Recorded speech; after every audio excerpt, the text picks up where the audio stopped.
श्राद्ध पक्ष के, पितृपक्ष के इस पवित्र आयोजन में सुखी जीवन के लिए अच्छा घर का होना जरूरी नहीं है। सुखी जीवन के लिए घर के अंदर सोफा सेट होना जरूरी नहीं है। सुखी जीवन के लिए घर के अंदर टीवी होना जरूरी नहीं है। सुखी जीवन के लिए घर के अंदर बहुत सारे ठाठ होना जरूरी नहीं है। सुखी जीवन के लिए घर में सोना, चांदी, हीरा, पन्ना ये सबका होना जरूरी नहीं है। शिव महापुराण की कथा कहती है सुखी जीवन के लिए घर का माहौल अच्छा होना बहुत जरूरी है। सबसे ज्यादा जरूरी है घर का माहौल। सबसे ज्यादा जरूरी है घर की शांति। तुम्हारे घर में सोफा सेट भी लगा हुआ है, तुम्हारे घर में संपदा भी बहुत है, तुम्हारे घर में टीवी, फ्रिज सब कुछ है, सारा सुख है, पूरा सुख तुम्हारे घर के अंदर है।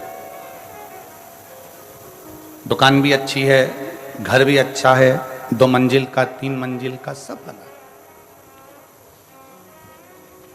और पति खूब दारू पिए, खूब गाली दे, दिन रात नशे में धुत रहे, तो मेरी जीजियों से पूछना है, ईमानदारी से बोलो वो घर किसी काम का है? जम के तो बोलो जरा। नहीं। वो सोफा सेट किसी काम का है? वो धन और दौलत किसी काम की है? घर में सोफा सेट है, डाइनिंग सेट है, हीरे का सेट है, सोने का सेट है, चांदी का सेट है, बर्तन का सेट है, और आदमी अपसेट है, तो वो सेट किसी काम का नहीं है महाराज। वो सेट किस काम का? उस सेट की कोई मूलता नहीं, उस सेट की कोई महत्वता नहीं, उस सेट की कोई प्रधानता नहीं।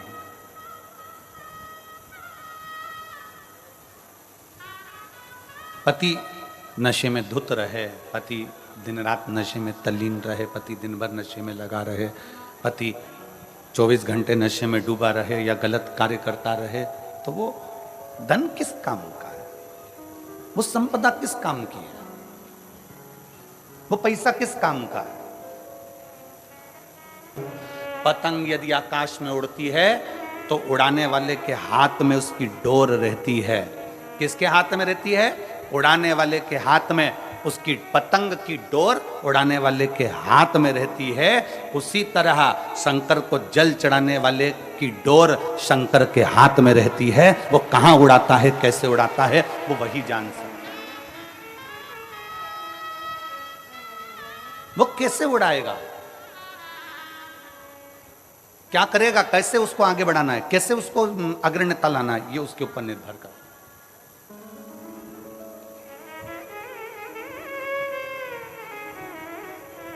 शिव महापुराण की एक बात बड़ी सुंदर है कि कर्म मत छोड़ो, मेहनत मत छोड़ो। कर्म करते रहो, मेहनत करते रहो, खेती करते रहो, दुकान चलाते रहो, नौकरी करते रहो, व्यापार करते रहो, व्यवसाय करते रहो, कर्म करते रहो।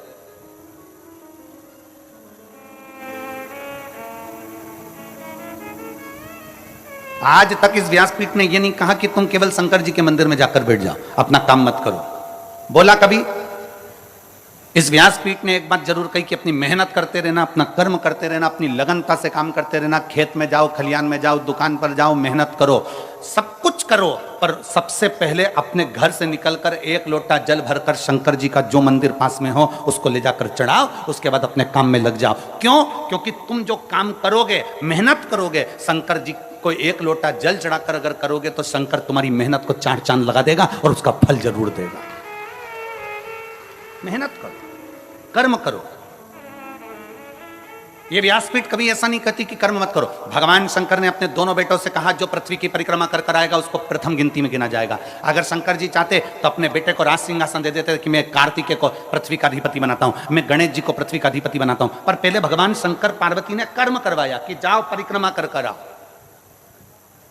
पहले मेहनत करो, कर्म करो, और तुम मेहनत करोगे, कर्म करोगे तो सफलता मिलेगी ही, ये निश्चित है। सफलता मिलेगी। और कहीं का महाराज तुमको मिल जाए, कहीं का बाबा जोगी ऐसा मिल जाए कि तुम मेरे पास में आके बैठ जाना, तुम्हें कुछ नहीं करना पड़ेगा और तुम्हें सोने के हंडे मिल जाएंगे, तुम्हें सोने का घड़ा मिल जाएगा, तो सबसे पहले हमें बताना, हम भी चले जाएंगे। दुनिया का कोई महाराज अगर तुमसे कहता है कि मेरे पास आकर बैठ जाओ, दुनिया का कोई बाबा जोगी तुम्हारे पास आकर कह दे कि तुम मेरे पास में आके बैठ जाओ, तुम्हारा दुख में काट दूंगा, तुम्हारा कष्ट में काट दूंगा, तुम्हारी तकलीफ में मिटा दूंगा, तो समझ लेना पक्का झूठ बोल रहा है। तो ये अंदाजा लगा कर रखना, अगर तुम कथा तक आए हो तो एक ना एक दिन मेरा शंकर भी तुम्हारे दरवाजे तक जरूर आएगा। आपकी लगनता से, आपके कर्म से, आपकी मेहनत से मेरा शिव आपके नजदीक पहुंचता है।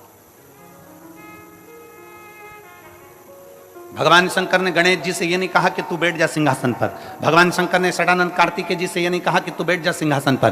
भगवान शंकर ने कहा जो पृथ्वी की परिक्रमा कर कर आएगा उसको प्रथम गिनती में गिना जाएगा, उसी को स्थान मिलेगा जो मेहनत कर रहा है, उसी को स्थान मिलेगा जो परिश्रम कर रहा है। जो मेहनत ही ना करे, परिश्रम ही ना करे तो क्या मतलब, बिना मेहनत के कैसे आगे बढ़ेगा।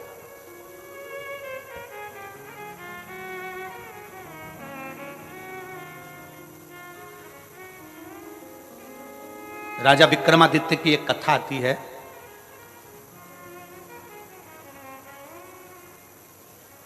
कि राजा विक्रमादित्य एक बार बहुत सारे ब्राह्मणों को, संतों को भोजन के लिए बुला लिया।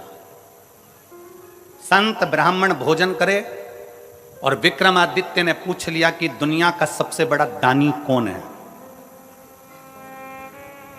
दुनिया का सबसे बड़ा दानदाता कौन है।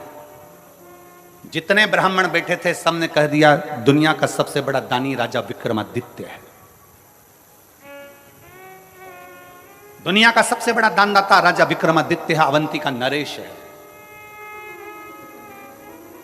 एक ब्राह्मण बैठा था, एक संत बैठा था, वो मुंह उतार कर बैठ गया। उसने नहीं कहा कि दुनिया का सबसे बड़ा दानी राजा विक्रमादित्य है, ये वो बोला ही नहीं, उसने नहीं बोला। दुनिया का सबसे बड़ा दानदाता राजा विक्रमादित्य है, ये वो बोला ही नहीं, उसके मुख से शब्द नहीं निकला, आवाज नहीं निकली।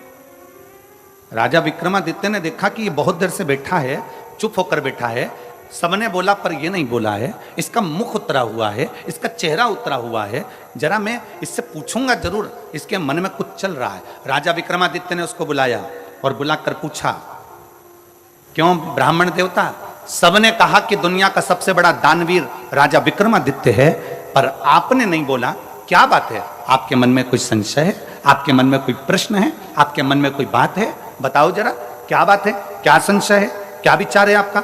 राजा विक्रमादित्य की बात सुनी तो ब्राह्मण को लगा अगर मैं बोल दूंगा, राजा के पक्ष की बात बोलूंगा तो मुझे इनाम मिलेगा, पर राजा के विपक्ष की बात बोलूंगा तो मुझे मृत्युदंड मिल सकता। अगर मैं राजा के विपक्ष का बोल दूं और राजा को बोल दूं कि आप सबसे बड़े दानी नहीं हो, तो हो सकता है मुझे मृत्युदंड मिल जाए, हो सकता है कि मुझे मृत्युदंड मिले। नहीं नहीं महाराज ऐसी कोई बात नहीं है। राजा विक्रमादित्य ने कहा नहीं महाराज, आप ब्राह्मण होकर झूठ नहीं बोल सकते, अगर ब्राह्मण होकर झूठ बोल रहे हो तो यह श्रेष्ठता नहीं है तुम्हारी।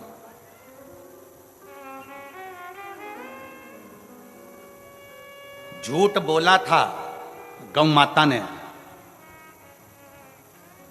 भगवान राम जी के आगे, तो आज भी गौ माता का मुख झूठा कहा जाता है, इसलिए गौदान गाय की पूंछ पकड़कर किया जाता है।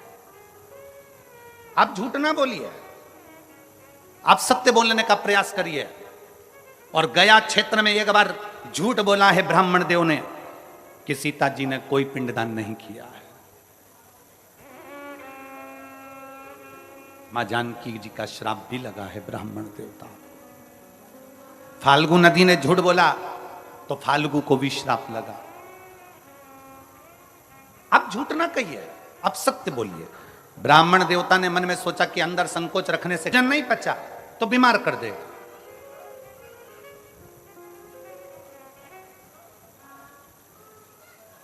यदि भोजन नहीं पचा तो हमको बीमार कर देगा, और किसी की बात नहीं पची तो चुगलखोर बना देती है। अगर बात नहीं पची और किसी ने कहा तुमसे ऐसा ऐसा ऐसा और बात नहीं पची ना, तो तुम 10 जगह जाकर कहोगे उसने तो मुझे ऐसा कहा था, उसने तो मुझे ऐसा बोल दिया था, उसने तो मुझे ऐसा कर दिया। चुगलखोर तुम्हें तुरंत बना देगा, एक चुटकी के अंदर चुगलखोर बना देगा अगर बात नहीं पची तो।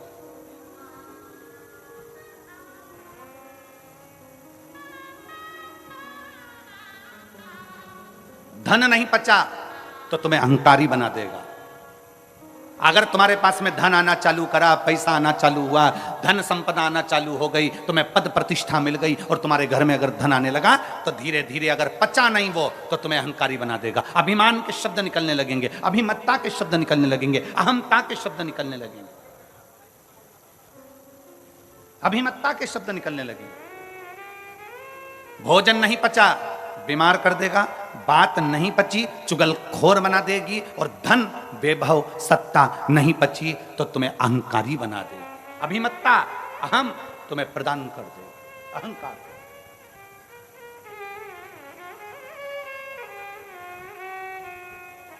कई बार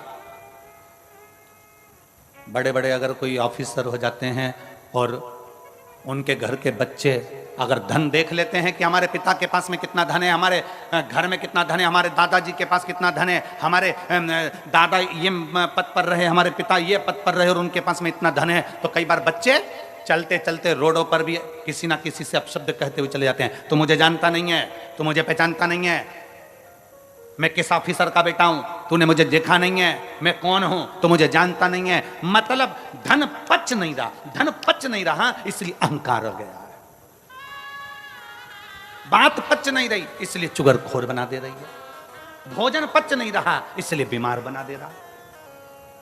बचना भी तो चाहिए।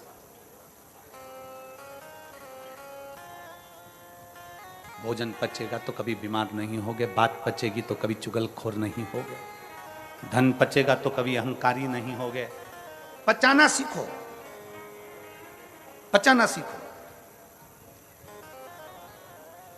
विक्रमादित्य जी के सामने राजा के सामने ब्राह्मण खड़ा और ब्राह्मण ने पूछ रहे हैं, राजा विक्रमादित्य पूछ रहे हैं तुम्हारे मन में कोई बात है जल्दी बोलो, क्या बात है। इतने में उसने कहा सरकार मैं बोल तो दूंगा, महाराज मैं बता तो दूंगा, पर आप मुझ पे नाराज तो नहीं होगे। राजा विक्रमादित्य ने कहा मैं नाराज नहीं होऊंगा, तुम बताओ बात क्या है। राजा विक्रमादित्य के सामने ब्राह्मण ने कह दिया महाराज तुम कहते हो कि दुनिया के सबसे बड़े दानी कौन, सबने कहा कि राजा विक्रमादित्य दुनिया का सबसे बड़ा दानी है, पर मैं कहता हूं राजन समुद्र के उस पार एक चंद्रायन नाम का राजा रहता है, वो एक दिन में 1 लाख सोने की मुद्रा का दान करता है।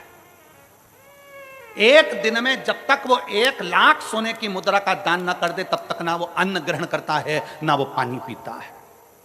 राजा विक्रमादित्य ने सोचा कि ये ब्राह्मण बोला।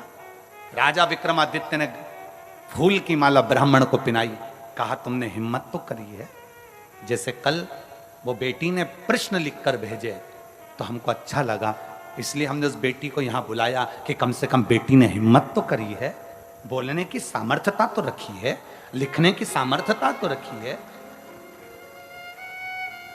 केवल सहे जाओ सहे जाओ सहे जाओ वो श्रेष्ठता नहीं है, थोड़ा बोलने की भी दम चाहिए, थोड़ा लिखने की भी सामर्थ्यता चाहिए। कम से कम उस बेटी ने लिखने की सामर्थ्यता तो करी, इसलिए उस बेटी को बुलाकर कल हमने बेलपत्र दी कि तुमने पत्र में प्रश्न अच्छे लिखे। बहुत बहुत प्रसन्नता है, उसके लिए बहुत साधुवाद है। ऐसी बेटियों के लिए तो तुमको ताली ठोकर बहुत जोरदार स्वागत करना चाहिए कि उनकी प्रसन्नता है, आपके मन का बल तो सामने प्रकट हुआ।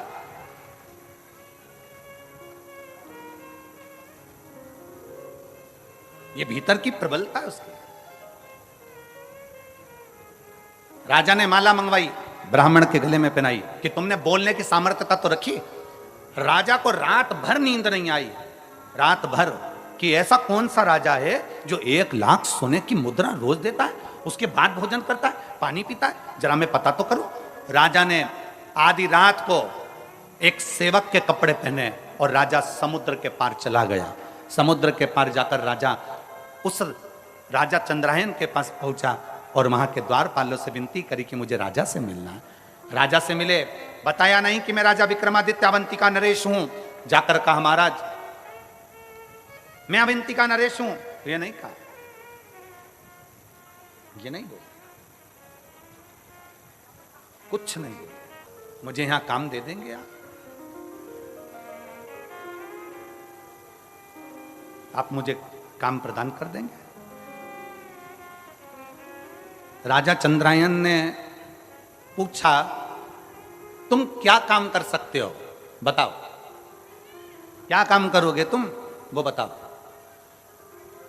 विक्रमादित्य ने कहा, राजा विक्रमादित्य एक सेवक के वेश में खड़े होकर कहते हैं, महाराज जो कोई नहीं कर सकता वो काम में कर सकता, जो कोई ना कर सके। क्योंकि राजा विक्रमादित्य काम इसलिए कर सकता है, जो कोई नहीं कर सकता वो राजा विक्रमादित्य इसलिए कर सकता है क्योंकि राजा विक्रमादित्य के पास में बेताल था। बेताल को बोल देता तो सब काम हो जाता। तो उसको मालूम है कि जो कोई ना कर पाए वो राजा विक्रमादित्य कर पाए। ठीक है, राजा चंद्रायन को प्रसन्नता हो गई कि ऐसा सेवक मुझे मिल गया। द्वारपाल लगा दिया, उसको दरवाजे पर खड़ा कर दिया। राजा विक्रमादित्य दरवाजे पर खड़े थे। सुबह सुबह ब्रह्म मुहूर्त में राजा चंद्रायन उठते और उठकर नहाने के लिए समुद्र पर जाते। समुद्र में नहाकर एक देवी के मंदिर में जाते। देवी के मंदिर में जाकर प्रणाम करते मां को, और प्रणाम करने के बाद एक खोलता हुआ तेल, उकलते हुए तेल में राजा चंद्रायन उसके अंदर तेल में बैठ जाते। बैठते बैठते तेल में राजा चंद्रायन का पूरा शरीर जल जाता, पूरा शरीर पक जाता। तब कई योगनियां आती उस देवी के मंदिर से, कई योगनियां आकर उसको नोच नोच कर खाती, और खाते ही राजा चंद्रायन के ऊपर देवी मां उसी समय पर बाहर निकलती मंदिर से, हाथ में जल लेकर राजा चंद्रायन पर छींटती, और राजा चंद्रायन वापिस जीवित हो जाता, और देवी उसको 1 लाख सोने की मुद्रा दे देती, और राजा वो सोने की मुद्रा ले जाकर दान दे देता। विक्रमादित्य ने ये देख लिया। राजा विक्रमादित्य ने ये देखा, राजा विक्रमादित्य ने ये जाना कि ये देवी के मंदिर में आता है, वो पानी में उकलता, तेल में उकलता है, उकलने के बाद देवी जी इसको 1 लाख सोने की मुद्रा दे देती है। अब राजा विक्रमादित्य ने विचार करा, बस देखना था कि मुद्रा आती कहां से। राजा विक्रमादित्य सुबह दूसरे दिन खुद पहुंच गया। राजा उठकर जाता, उससे पहले विक्रमादित्य गया। विक्रमादित्य जाते से ही स्नान करा, देवी को प्रणाम करा, खोलते तेल में खुद बैठ गया। उसका शरीर जला, जलने के बाद देवी प्रकट हुई। देवी ने प्रकट होकर जल छीटा, विक्रमादित्य जीवित हो गया। जीवित हुआ, देवी ने 1 लाख सोने की मुद्रा राजा विक्रमादित्य को देना चाहिए। राजा विक्रमादित्य ने कहा, मां मुझे ये सोने की मुद्रा नहीं चाहिए। राजा फिर गया, नहाया, नहा के फिर खोलते तेल में कूद गया, वापिस कूदा, देवी ने फिर जीवित कर दिया। देवी जी ने फिर सोने की मुद्रा दी 1 लाख। राजा ने कहा मुझे सोने की मुद्रा नहीं चाहिए। फिर गया, फिर नहाया, फिर कूद गया खोलते हुए तेल में। 7 बार राजा विक्रम, 8वीं बार तब देवी ने उसका हाथ पकड़ लिया। अरे विक्रमादित्य तुझे चाहिए क्या, वो तो बोल। राजा विक्रमादित्य ने कहा, मां तू मुझ पर दया करती है ना, तो जिस थैली में से तू 1 लाख मुद्रा रोज देती है वो थैली मुझे दे दे मां, वो थैली मुझे दे।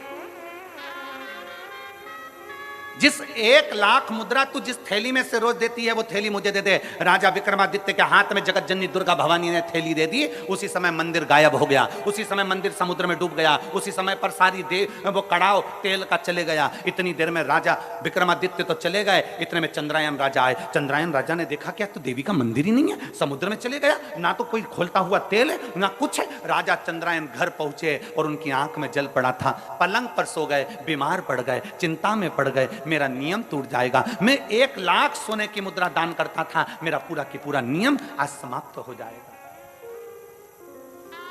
1 लाख सोने की मुद्रा दान करता था, आज मेरा पूरा नियम समाप्त हो जाएगा। पूरा पूरा क्या करूं मैं, क्या करूं, क्या करा जाए, कैसे करा जाए। बीमार पड़ा राजा, राजा बीमार, पूरे नगर में सूचना हो गई, पूरे नगर में, और पूरे नगर में जब सूचना हुई,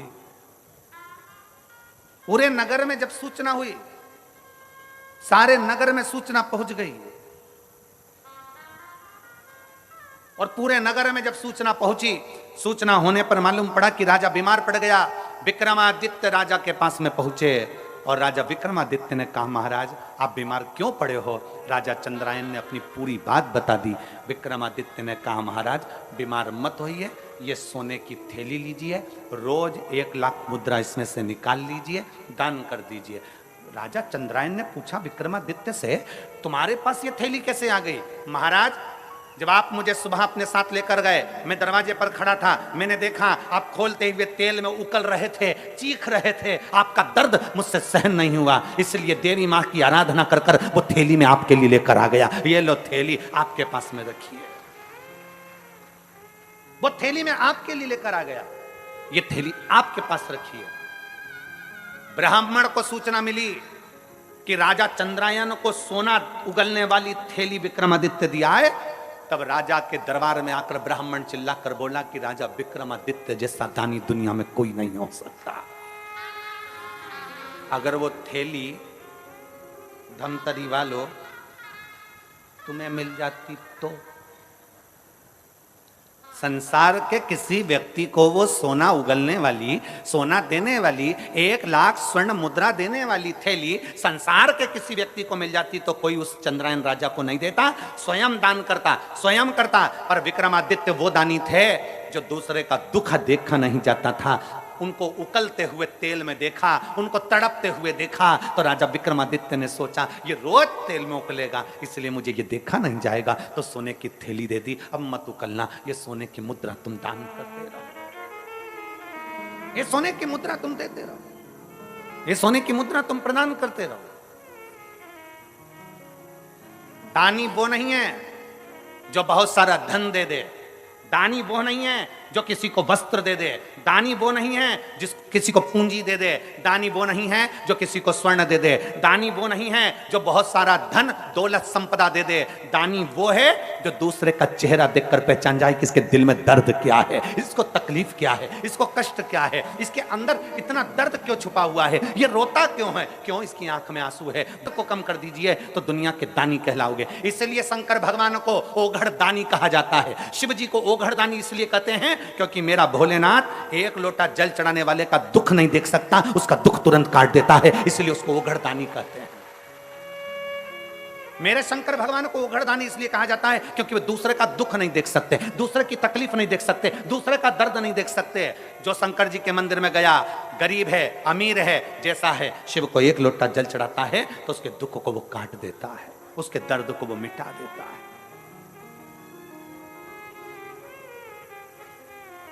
ओघड़दानी है वो, दुनिया का श्रेष्ठ। किसी के जीवन के दुख को समाप्त करना, बस निवेदन एक ही है, अपने कर्म के साथ, अपनी मेहनत के साथ, अपनी लगनता के साथ शंकर के मंदिर में जाइए, अपनी मेहनत के साथ अपनी खेती पर काम करिए, अपनी मेहनत के साथ अपनी दुकान पर काम करिए, अपनी मेहनत के साथ अपनी ड्यूटी करिए, और मेहनत का फल भोलेनाथ देगा, 1 लोटे जल के साथ जरूर देगा। आप उसको जल समर्पित करते रहिए। पूर्ण श्रद्धा, पूर्ण भरोसे के साथ जब हम आश्रित होंगे तो क्यों ना सुनेगा वो। प्रेशर बढ़ाओ, प्रेशर। पूर्ण श्रद्धा, पूर्ण विश्वास के साथ क्यों ना सुनेगा।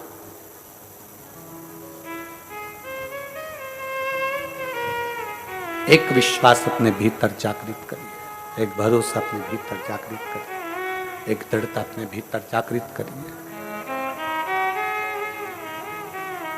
कर्म करने में पीछे ना हटिए, मेहनत करने में पीछे ना हटिए। कल एक बेटी से मिलना हुआ, प्रसाद बना रही थी, वो अपने माता वगैरह के साथ आई थी। हमने पूछा, पढ़ाई कर रही हो? गुरुदेव, एक बार मैंने प्रयास करा कंपटीशन एग्जाम का, 2 बार प्रयास किया, फिर मैंने छोड़ दिया, अब मैं एग्जाम वगैरह नहीं दे रहा। मैंने कहा ठीक है। हमने कहा चाय पीती हो? वो हंसकर बोली कि गुरुजी ऐसी बात पूछ रहे हो, चाय नहीं पीते क्या हम? हमने कहा चाय पीती हो? कहाँ? हमने कहा 1 आध बार तुम्हारी जीवान जली है? कहा गुरुजी 1 आध बार, कम से कम कई बार हमारी जीवान जल गई चाय से। तो हमने कहा चाय पीना छोड़ दी? तो क्या कोई चाय पीना छोड़ते हैं क्या? हमने कहा जब चाय से जीवान जल रही है तो भी तुम चाय पी रहे हो, तो 1 आध 2 बार अगर कंपटीशन एग्जाम में फेल भी हो गए तो फिर मेहनत करो, एक दिन सफलता तुम्हारे हाथ लगेगी जरूर।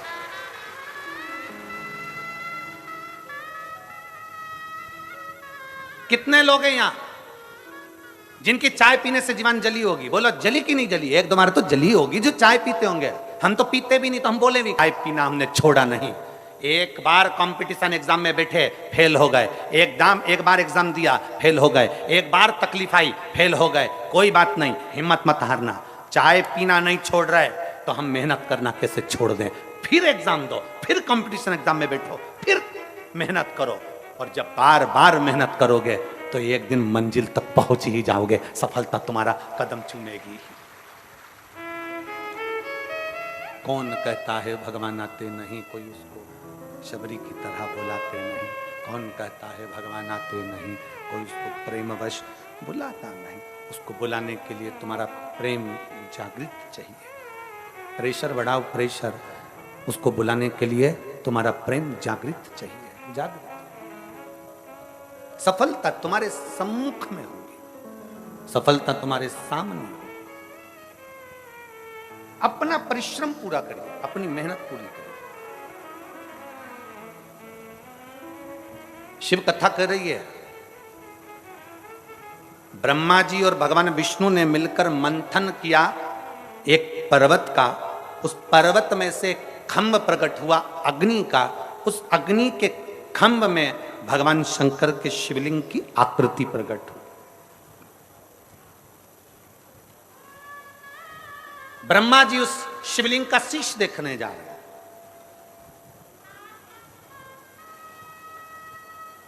भगवान नारायण उसका चरण देखने जा रहे हैं।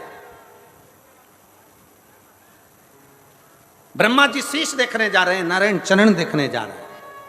नारायण को चरण नहीं मिले, वापिस आ गए। ब्रह्मा जी ऊपर जाते जाते गौ माता को ले आए, केतकी के पुष्प को ले आए, केतकी का पुष्प लेकर आ गए।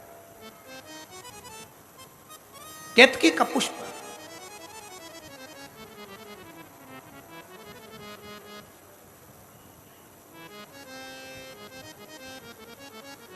जिस केतकी के पुष्प को सबसे ज्यादा अहंकार था,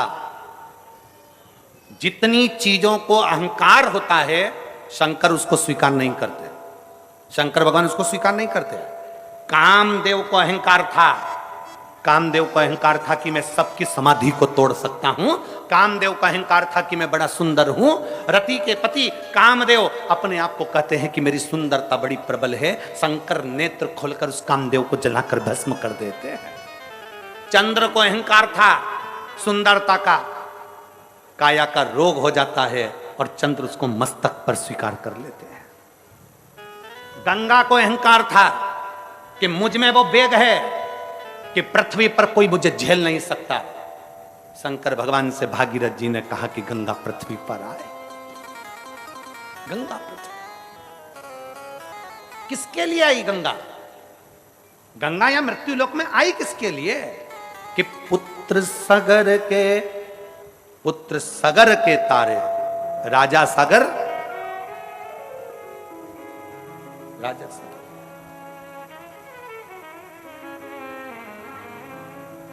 राजा सगर की दो धर्म पत्नी, एक पत्नी से एक पुत्र और दूसरी पत्नी से 60,000 पुत्र। राजा सगर ने अश्वमेध यज्ञ रखा। अश्वमेध यज्ञ जब पूर्ण होता है तो पूरा ब्रह्मांड उसी का हो जाता है। इंद्र को लगा ये राजा सगर इंद्र के सिंहासन पर भी आक्रमण कर लेगा, तो इसका यज्ञ खंडित करना है। यज्ञ खंडित हो। आपकी अगर कोई प्रतिज्ञा होती है ना, उस प्रतिज्ञा को अगर कोई खंडित करता है तो समझ लो कि खुद देवता आगे रहकर खंडित करवा रहे हैं, कहीं ये उस लेवल तक ना पहुंच जाए। इस आप जब कोई चीज पाना चाहते हो, आप कुछ अच्छा करना चाहते हो, तो भगवान भी आपकी बहुत परीक्षा लेता है। एक बार पशुपति व्रत करा नहीं हुआ, दो बार पशुपति व्रत करा नहीं हुआ, एक बार सफेद आंकड़े की जड़ बांधी, उतने में हताश हो गए कि हमने तो एक बार बांध के देख ली, हमने दो बार बांध के देख ली, हमारा तो गर्भी नहीं ठहरा, हमने तो सियोर वाले महाराज की कथा 3-4 बार सुन के देख ली, हमारा तो गर्भी नहीं ठहरा, हमारा तो ये काम नहीं हुआ, हमारा तो वो काम नहीं हुआ। कभी कभी विचार करो, हिम्मत नहीं हारना है, प्रयास करते रहना है। एक बार अगर सफेद आंकड़े की जड़ बांधी है, दूसरी बार फिर बांधो, तीसरी बार फिर बांधो, थोड़ी थोड़ी महीने 2 महीने में प्रयास करते रहो, देगा वो। उसके दरवाजे से कोई खाली नहीं जाता। यहां इतने बैठे हो ना, 3 महीने के अंदर मेरा बाबा देवाधिदेव महादेव तुम्हारी झोली में क्या डालेगा ये वही जान सकता है। क्या प्रदान करेगा ये उसके ऊपर निर्भर करता है। अब तो दुनिया के लोग अब तो बड़े बड़े जो चले गए ना, बड़े बड़े पद पर बैठे थे, अब जिनके नाम के आगे भूत लग गया उनको भी तकलीफ हो रही। एक लोटा जल से क्या होगा, क्या होगा एक लोटे जल से? हमारा निवेदन है, अगर तुम चढ़ाते रहते तो तुम्हें मालूम पड़ता कि एक लोटा जल क्या कर सकता है। एक लोटा जल क्या कर सकता है? एक लोटे जल में कितना बल होता है, एक लोटे जल में कितना तत्व होता है। कभी आप सब लोग मोबाइल चलाते हो, यूट्यूब पर सर्च करिएगा, गूगल पर सर्च करिएगा, फेसबुक पे सर्च करिएगा कि गिलास के जल में और लोटे के जल में क्या अंतर होता है। गिलास का जल पीने से पेट में कितनी बीमारी आती है और लोटे का जल पीने से पेट की कितनी बीमारी जाती है, जरा नेट पर सर्च करिएगा। मत मानो आप शिव पुराण की, मत मानो आप वेद और पुराण की। आज के विज्ञान से जुड़ो और आज के साइंस से जुड़ो। साइंस और विज्ञान की बात निकालिए कि लोटे के जल में ऐसा क्या हो जाता है कि लोटे का जल पीने वाले की सारे पेट की बीमारियां समाप्त हो जाती है। लोटे का जल में ऐसा क्या हो जाता है कि लोटे का जल पीने वाले की सारी तकलीफें समाप्त हो जाती है। आप मत मानो शिव पुराण की बात, आप मत मानो वेद और पुराण की बात, आप तो विज्ञान की बात मानो, आप साइंस की बात मानो और विज्ञान और साइंस को उठाओ और देखो कि गिलास के जल में और लोटे के जल में कितना पावर है। गिलास के जल में 0 बराबर का पावर होता है और लोटे के जल का जब हम शंकर को चढ़ाकर उसका आचमन करते हैं, जब लोटे का जल पीते हैं तो शरीर के जितने रोग हैं वो धीरे धीरे अपने आप समाप्त होना चालू हो जाते हैं अपने आप। आजकल वैज्ञानिक का युग है, साइंस का युग है, तो निकालो ना अपना अपना मोबाइल खोलो और खोल कर देख लो, गूगल में सर्च करो, फेसबुक पे सर्च करो, निकालो उसमें कि लोटे के जल से होता क्या है, गिलास के जल से होता क्या है, गिलास का जल क्यों नहीं पीना चाहिए। शंकर भगवान को जब लोटे का जल चढ़ता है तो उसका आचमन करने से हमारी कितनी बीमारियां चली जाती है। पेट का ऐसा कौन सा रोग है, क्यों कहते हैं हम कि भगवान शंकर को चढ़े हुए जल का आचमन करो। कई लोगों की गांठें समाप्त हो गई, किसी की बच्चेदानी की गठान समाप्त हो गई, किसी की कोई गठान समाप्त हो गई। क्यों? ब्रह्मा जी शिवलिंग का शीश देखने के लिए जाते हैं और भगवान नारायण शिवलिंग का चरण देखने के लिए जाते हैं। नारायण भगवान को चरण नहीं मिलता है, आकर कह देते हैं कि मुझे चरण नहीं मिला।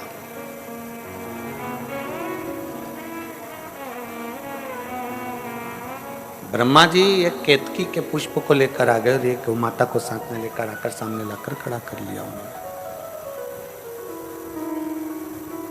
दोनों को सम्मुख मिलाकर खड़ा करा।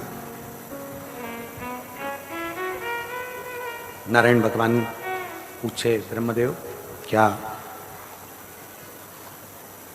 आपको भगवान शंकर के शीश का दर्शन हुआ है? रिटर्न बढ़ाओ, रिटर्न। भगवान शंकर के शीश का दर्शन हुआ है? नहीं।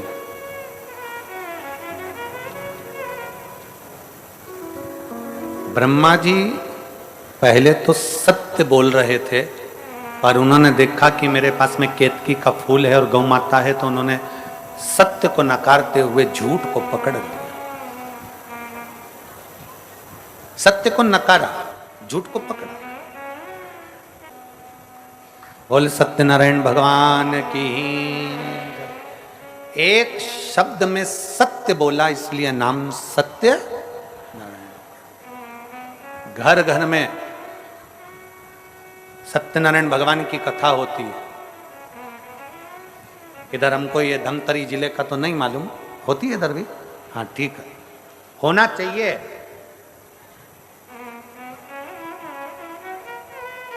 घर घर में सत्यनारायण भगवान की कथा होती है। उसका कारण केवल इतना सा है कि तुम्हारी जिंदगी तुम कितनी भी कैसी भी जी रहे हो, पर अपनी जिंदगी में एक दिन ऐसा निकालो कि परमात्मा की चौखट पर जाकर सत्य बोलो, तो तुम भी सत्यनारायण पूजन के हकदार बन सको। शिव को पाने का प्रयास करो।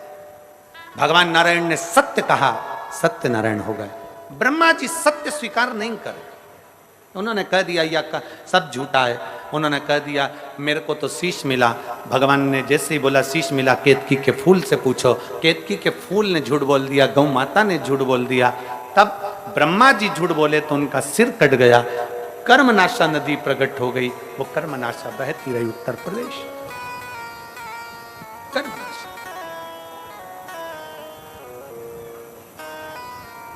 जैसे गंगा मां को अहंकार आ गया था कि मैं पृथ्वी पर आऊंगी और मेरे वेग को कोई नहीं झेल पाएगा। इंद्र को अभिमान आ गया था कि मेरी सत्ता कहीं राजा सगर ना ले ले, इसलिए उनके अश्वमेध यज्ञ के अश्व को चुराकर कपिल मुनि के आश्रम में बांध दिया गया था। और कपिल मुनि नेत्र बंद कर कर बैठे थे। सूचना मिली और सूचना मिली कि पता करो कि अश्वमेध यज्ञ का अश्व कहां पर है। अश्वमेध यज्ञ का अश्व कहां है, पता करा जाए। जब अश्वमेध यज्ञ के अश्व का मालूम करने के लिए यज्ञ का अश्व कपिल मुनि के आश्रम में बांध कर रखा था, जो 60,000 राजा के पुत्रों ने देखा कि कपिल मुनि तुम नेत्र बंद करके बैठे हो, एक तरफ तो तुम ऋषि हो, एक तरफ तो तुम साधु हो, एक तरफ तो तुम तपस्वी हो, दूसरी तरफ तुमने अश्व को चुराया है। उन्होंने अश्व खोला, कपिल मुनि को अपशब्द कहा, कपिल मुनि को अपशब्द कहा, अपनी तीक्ष्ण तीक्ष्ण वाणियां दी। इसलिए शिव महापुराण की कथा में हमने पहले कहा है, पानी घर में अगर फिल्टर का पीते हो तो वाणी भी फिल्टर कर कर दो। वाणी भी तो फिल्टर कर कर दो। जो मन पड़ा हम लोग वो बोल देते हैं। किसी ने कुछ बोला और तुमने अपशब्द कह दिया, किसी ने कुछ बोला तुमने आड़ा टेढ़ा कह दिया। जब पानी फिल्टर का पीते हो तो वाणी भी तो फिल्टर करो। किसको क्या बोलना है, कैसे आदर करना है, कैसे सम्मान करना है, क्या शब्द कहना है, क्या बोलना है, अपनी वाणी की फिल्टरता होना चाहिए। वाणी ऐसी बोलिए,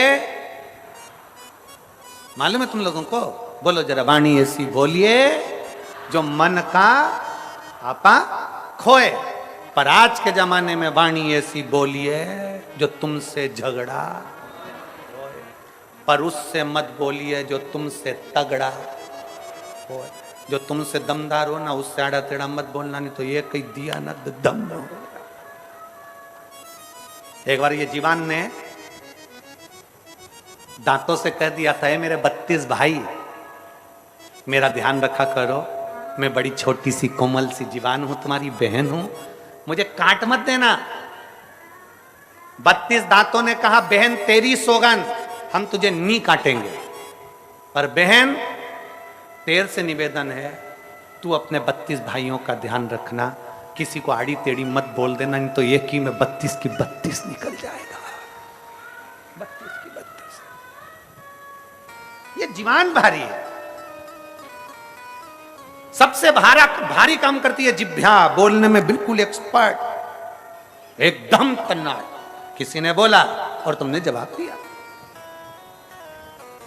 किसी ने बोला, आपका एक अन्न का दाना, आपका दिया गया एक अंश दान, कितने लोगों का पेट भर रहा है। गंगा जी की तप साधना करिए। गंगा जी की तप साधना करते हैं भागीरथ जी, तो गंगा उछल कर कहती है, किसकी सामर्थ्यता है जो मुझे पृथ्वी पर झेल ले? किसकी सामर्थ्यता, किसकी सामर्थ्यता? शिव महापुराण की कथा कहती है, अपने मुख से कभी अभिमत्ता के शब्द मत बोलिए, अपने मुख से कभी अभिमान के शब्द मत बोलिए, अपने मुख से कभी अहंता के शब्द मत बोलिए, क्योंकि अहंकार में 3 गए, धन, वैभव और वंश। ना मानो तो देख लो, रावण, कौरव और कंस, ये तीनों अहंकार में चले गए, तीनों अभिमत्ता में चले गए।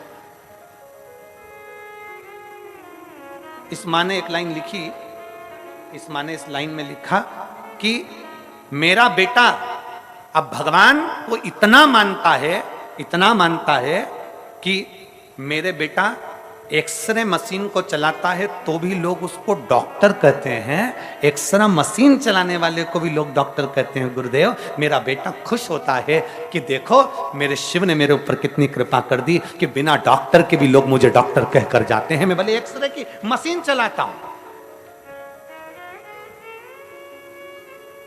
ये दृढ़ता नहीं तो क्या, ये विश्वास नहीं तो क्या, ये भरोसा नहीं तो क्या? अपने भीतर विश्वास को जागृत करिए, अपने भीतर। चले, गंगा मैया ने अहंकार का शब्द कह दिया, गंगा मैया ने अभिमतता का शब्द कह दिया, मुझे कोई झेल नहीं सकता। भागीरथ बाबा ने हाथ जोड़कर कहा, मां मैं मानता हूं आपको पृथ्वी पर कोई झेल नहीं सकता, मैं मानता हूं आपको पृथ्वी पर कोई झेल नहीं पाएगा, पर मां मेरा विश्वास करता है पृथ्वी के देव, देव अधिदेव महादेव, मेरा विश्वास करता है कि पृथ्वी के देव, देव अधिदेव महादेव आपको झेल सकते हैं। मां गंगा, पृथ्वी के देव, देव अधिदेव महादेव आपको झेल सकते हैं। गंगा जी बोली, गंगा जी ने कहा, कौन महादेव? कौन महादेव? जो विष को पिए हैं वो महादेव, जो नंदी की सवारी करते हैं वो महादेव। इतना शब्द सुनना था, भागीरथ जी की आंख में से जल बह गया। मां मैंने उन्हीं की आराधना कर कर तुमको पाया है। हे मां, मैंने उन्हीं की आराधना कर कर तुमको पाया है। उनकी आराधना के बिना तो आप भी मुझे नहीं मिली थी मां। ये मेरा विश्वास करता है मां, आपको शिव अपने जटा में, अपने हाथों में जरूर झेल लेंगे, आपको शिव झेलेंगे। गंगा ने फिर अहंकार का शब्द कह दिया, गंगा जी ने फिर अभिमतता का शब्द कह दिया। कह दो भोलेनाथ से गंगा पृथ्वी पर आने को तैयार है।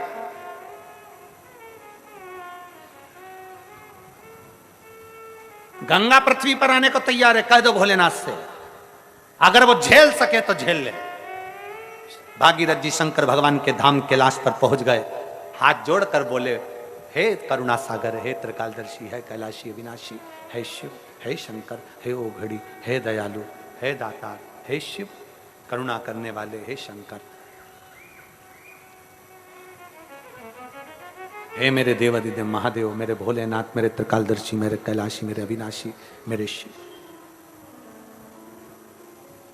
मेरा आपसे निवेदन है बाबा, गंगा मैया पृथ्वी पर आने को तैयार है, आप उनको झेल लेंगे?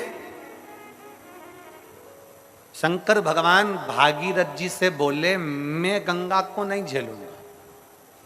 बड़प्पन देखिएगा, व्यक्ति कितना भी ऊंचे स्थान पर बैठ जाए, अगर उसके भीतर अहंकार नहीं है तो उसका बड़प्पन देखिएगा। उधर की एलईडियां चालू करिए, लेफ्ट साइड के पंडालों की एलईडियां चालू करिए। बड़प्पन देखिए मेरे भोलेनाथ का। मेरे शंकर भगवान ने कहा, मेरे ओघड़दानी ने कहा, मेरे शंभू बोले, मेरे शिव बोले, गंगा को मैं नहीं झेल सकता, गंगा को मैं नहीं झेलूंगा। तो भागीरथ जी बोले, फिर गंगा सही कह रही है कि मेरा वेग कोई नहीं झेल सकता, आप नहीं झेलेंगे तो कौन झेलेगा? शंकर भगवान कहते हैं, गंगा को जाकर कह दो कि उसको हाथ में झेलने की जरूरत ही नहीं पड़ेगी, उसको तो मेरे बाल ही काफी हैं झेलने के लिए। केवल मेरा केश, केवल मेरे बाल गंगा को झेलने के लिए काफी हैं।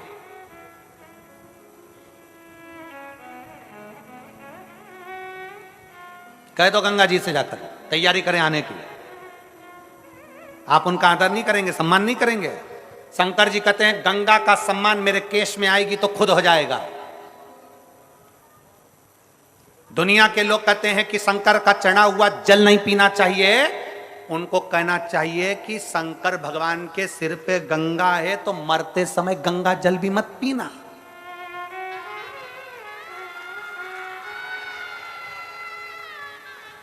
शंकर के सिर पर गंगा है, तुम कहते हो शंकर पे चढ़ा हुआ जल मत पियो, तुम कहते हो शंकर पे चढ़ी हुई बेलपत्र मत खाओ, तुम कहते हो शंकर पे चढ़ा हुआ जल मत पियो, तो फिर गंगा जल क्यों पीते हो? मरते समय घर के लोग दौड़ के जाते, जल्दी गंगा जल लाओ, आखिरी सांस चल रही है, निपटने वाला है, जा रहा है।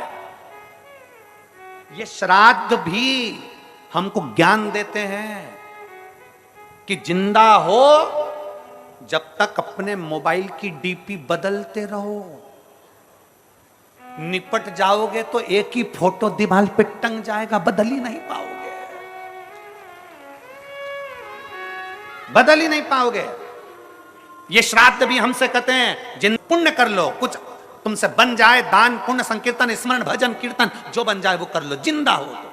मरने के बाद तो इतना बड़ा फोटो सबके टंगेंगे, इतना इतना इतना बड़ा फोटो सबका टंग जाता है। महिलाएं मरती हैं तो सिर पे ऐसा पल्लू मल्लू रख के फोटो बनता है और मुस्कुराती हुई नजर आती है ऐसी, और घर के लोग खीर और पूड़ी मिला के फोटो पे चिपका देते हैं। अम्मा मुस्कुराती है, फोटो पे पूड़ी और खीर चिपकी रहती है। साल भर खीर पूड़ी चिपकी रहेगी, अगले साल फिर चिपक जाएगी, अगले साल। जिंदा हो, खूब अच्छे से बोलो, जिंदा हो, बहुत एंजॉय की जिंदगी जियो। हम तो यहां तक कहते हैं तुम्हें दान नहीं करना मत करो, किसी को 1 रुपया नहीं देना मत दो, कम से कम जितना कमा रहे हो उसका कम से कम 20% अपने ऊपर तो खर्च करो। बेटा कटे हुए सेव फल का मोबाइल चला रिया, क्या बोलते रहे उसको, एप्पल। बेटा इतना बड़ा मोबाइल चला रही है एमराइट का, ना जाने कौन कौन सी कंपनी का, और घर का पिता दिन भर दुकान दुकान नौकरी नौकरी नौकरी और दुकान नौकरी में लग के इतना बड़ा मोबाइल बस हाथ में। उससे पूछा क्यों? बेटा तो बड़ा मोबाइल रखता, तू नहीं रखता? मेरा इससे काम चल जाता है। क्यों? बेटा तो एक से बढ़कर एक जीन्स लेने बाजार में जाएगा 1500 2000 500 की। क्यों? तुम्हारे कपड़े, मेरे पास तो अलमारी भरी पड़ी हुई है। बेटा एक से बढ़कर एक फैशन करे और बाप कमा कमा कमा कमा कमा कमा मर जाए। माँ बहू तो एक से बढ़कर एक पार्लर में जाती 2000 दे के धागे से न जाने कई कई करवा कर वो क्या जाती है। बहू तो गई पार्लर में 2000 देकर आ गई और सास 2000 रुपए जोड़ जोड़ जोड़ जोड़ जोड़ जोड़ गद्दे के नीचे भर भर पलंग में छुपा, यहां छुपा और मरी गई। लो क्या मिला? जितना कमाओ किसी को नहीं दे सकते मत दो, किसी को 1 रुपया नहीं दे सकते मत दो, कम से कम अपने ऊपर खर्च करो, अच्छे से खाओ, अच्छे से अपनी जिंदगी जियो, फुल एंजॉय के साथ। लोग कहते हैं गुरुजी मेरे को तो दुकान में काम करना रहता है इसलिए कपड़े ऐसे पहन लेता हूं। काय को पहनो? दुकान पर नौकर भी आता है तो चकाचक दिखता है, तो तुम सेठ होकर भिखारी जैसे दिखो, क्या मतलब का? नौकर भी भोजन करने की छुट्टी मांग लेता है। बोलो री जीजियो सही है कि गलत है? नौकर भोजन करने की छुट्टी मारता है, आराम से बैठकर आधा घंटा भोजन करता है प्रेम से, और तुम सेठ होकर भी चलते फिरते टिफिन में से निकाल निकाल के खाते हो, चलते फिरते चलते फिरते चलते फिरते। पत्नी कह रही खाना खा लिया? हाँ। नौकर घर पे जाके गरम रोटी खाता है और जो कमारिया सेठ बनकर वो टिफिन में सवेरे 9 बजे की बनी हुई रोटी दोपहर में 2 बजे मुंडे में खा रहा, पानी निकल निकल कर। किसके लिए खा रहे हो? अपना अपने ऊपर खर्च करो, मत दो किसी को, नहीं देना है बिल्कुल मत दो, 1 रुपया मत दो, पर अपने ऊपर खर्च करो, नहीं तो एक दिन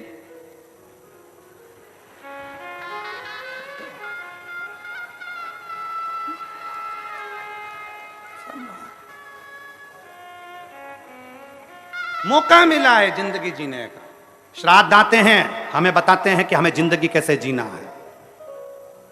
घर में जितने भी मरे हुए लोग हैं उनका फोटो जो टंगा होता है उसमें रोता हुआ फोटो नहीं होता है। तुम्हारे यहाँ है क्या रोता हुआ फोटो? मुस्कुराता हुआ फोटो होता है, हंसता हुआ फोटो होता है। वो क्यों हंसते हैं? क्योंकि उनको मालूम है वो घर के लोगों पे इसलिए हंसते हैं, बेटा हम भी जोड़ जोड़ के मर गए, यहाँ टंग गए, तुम भी चले जाओगे हमारे बाजू में टंग जाओगे, इसलिए अच्छी जिंदगी जी लो। और भगवान की कृपा से मेरे यहाँ गाड़ी है, बाबा ने बाबा के लिए दी है, गाड़ी खाली है, चल तू भी चल। गाड़ी खाली आ रही है, 2-4 को और बिठा लाओ, चलो कथा सुनेंगे, चलो सत्संग करेंगे, चलो स्मरण करेंगे, चलो शिव भक्ति करेंगे। और बाबा से प्रार्थना भी करना, पड़ोसन हो जो पड़ोसी की गाड़ी में बैठ के आए, भगवान से प्रार्थना करना हमारे पड़ोसी के 4 गाड़ी और आ जाए, अगली बार सीओर वाला महाराज आए तो 4 गाड़ी भर कर जाए। जोड़ा जोड़ा जोड़ा, आखिरी में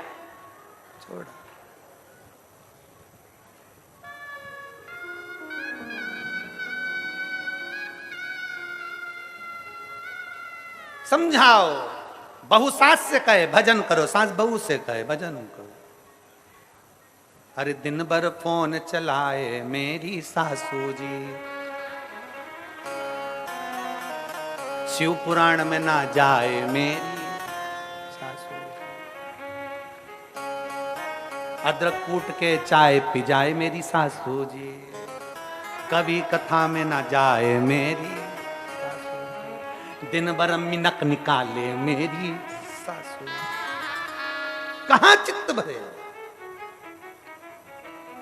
उसको समझाओ, शिव के बिना कहीं दिल ना लगाना, शिव के बिना कहीं दिल ना लगाना, वरना पड़ेगा तुझे आंसू बहाना, वरना पड़ेगा तुझे आंसू बहाना, शिव के सिवा कहीं दिल ना लगाना, शिव के सिवा कहीं दिल ना लगाना। जो शिव का गुण गान किया है, जो शिव का गुण गान किया है, सच्चा जीवन वो ही जिया है, सच्चा जीवन वो ही जिया है।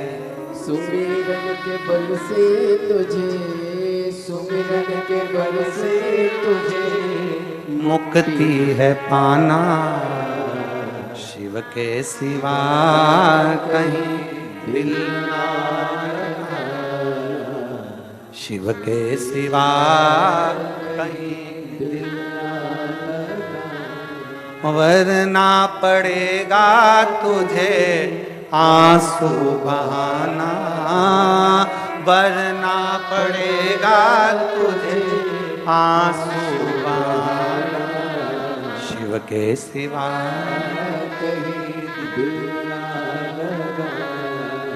शंकर के सिवा कहीं चित्त ना लगे तुम। गंगा को तो मेरे केस संभाल ले। गंगा के पास खबर पहुंची, भागीरथ जी ने कहा कि आप आइए पृथ्वी पर। संभालेगा कौन? भागीरथ जी ने कह दिया शंकर भगवान के केस। गंगा हंसकर बोली मुझे और केस, मुझे और केस हो ही नहीं सकता, हो ही नहीं सकता। तो चलो मां। गंगा पृथ्वी पर आने के लिए जो आई, इतने वेग से आई, इतने वेग से शंकर जी तो अलमस्त होकर खड़े हो गए। और गंगा मैया यहाँ जाए वहां जाए, शंकर की जटा ऐसी विशाल थी, उन्होंने घुमाना चालू करा, गंगा को अंदर ही भर लिया। अब गंगा अंदर छटपटाने लगी, बाहर कैसे निकलूंगी, कैसे बाहर निकलूंगी? मैं अपनी पत्नी से डरने वाला नहीं हूं, तू अपनी पत्नी से डरता होगा। फिर उसकी शादी हुई, शादी में बैंड बाजे और डीजे पर गाना बजा, अजीबो शान शहंशाह। उसकी शादी में गाना बज रहा है, अजीबो शान शहंशाह, शहंशाह आ रहे हैं। शादी के बाद उसी लड़के को जब देखा जाता है तो तालाब में चड्डी बनियान धोता, और पत्नी ने भी कह दिया बच्चों के कपड़े भी ले जाओ, तो उनको भी कूट रहा है। आते आते 2 बाल्टी पानी भर लाना, आज मोटर नहीं चल रही है, जाओ पानी भर लाना। 2 बाल्टी पानी, इधर कंधे पे कपड़े, इधर फिर कहीं पे पान की दुकान पे गाना चल रहा था, अजीबो शान शहंशाह। इसने बाल्टी पटकी नीचे पान वाले को दो दिया। मैंने भी सोचा था कि मेरी शादी में मैं शान शहंशाह, मैं राजा हूं, पर मालूम पड़ा कि शादी के पहले कुछ है, शादी के बाद जिंदगी कुछ है। पर शिव कथा कहती है जो शंकर की भक्ति में लगा है उसकी जिंदगी शादी के पहले जैसी है, शादी के बाद भी पूरी जिंदगी वैसी ही होती है। प्रसन्नता, आनंदता में, चित्त की श्रेष्ठता में, मंगल आनंदता में जीवन निकलता है। गंगा छटपटा रही जटा के अंदर, गंगा निकल ना पा रही जटा में से। भागीरथ जी को पुकारा गंगा जी ने, भागीरथ भागीरथ भागीरथ जी आए, बोलो मां, अरे मुझे बाहर तो निकालो। गंगा जी तुम तो कह रही थी कि मुझे कोई समा नहीं सकता, क्षमा मांगती हूं। ऐसी वाणी ना बोलिए कि बाद में डब्बे में ही भर दिया जाए।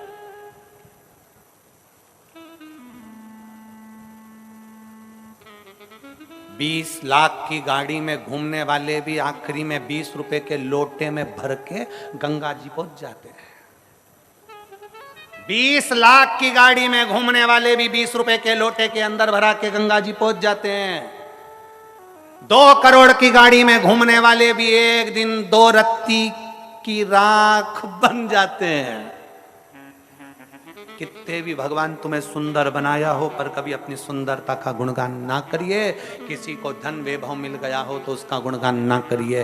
बाबा को धन्यवाद देते रहो कि तूने मुझ पर बड़ी कृपा करी है, जो ये शरीर, ये वैभव, ये धन, ये सब तूने मुझे प्रदान किया, ये तेरी कृपा से मिला। गंगा जी क्षमा मांगी, भगवान शंकर ने थोड़ा सा खोल दिया। गंगा जी नीचे आई कपिल मुनि के आश्रम में। पूछा गंगा जी ने भागीरथ जी से, मुझे क्यों बुलवाया? मेरे पितरों के मुक्ति के लिए, मेरे पितरों की मोक्ष के लिए। आज भी शिव महापुराण की कथा कहती है, अगर दुनिया के लोग तुमसे कह दे कि पितृ दोष है, तुम्हारी बेटी की शादी नहीं हो रही, तुम्हारे बेटे की शादी नहीं हो रही, तुम्हारे यहाँ ये तकलीफ आ रही, वंश नहीं बढ़ रहा, बच्चे नहीं हो रहे, घर में तकलीफ हो रही है, कोई कहे पितृदोष पितृदोष पितृदोष, सीधा एक काम करिए, सीधा एक काम, छठ के दिन, अभी शायद आज चतुर्थी या तीज होना चाहिए, चतुर्थी हो, छठ के दिन, छठ तिथि श्राद्ध के महीने में, श्राद्ध में 16 दिन के अंदर जो छठ आए, षष्ठी आए, उस छठ के दिन, छठ के दिन शायद सोमवार क्या आना चाहिए, सोमवार ही छठ होना चाहिए। छठ के दिन गंगा जल एक कटोरी में रख लो, गंगा जल नहीं हो तो कटोरी के अंदर जल और उसमें एक बेलपत्र डाल के रख लो। उस गंगा जल को अपना जो पानी का मटका होता है, हंडा होता है, घर में पानी पीने की जगह होती है, उस कटोरी को वहां रख दो और छठ के दिन रखकर सप्तमी के दिन उस कटोरी को उठाकर उसका जल अपने घर में घुमाकर शंकर के शिवलिंग पर समर्पित कर दो। दुनिया का कैसा भी पितृदोष होगा वो समाप्त हो जाएगा। कामना कर कर छठ के दिन, छठ के दिन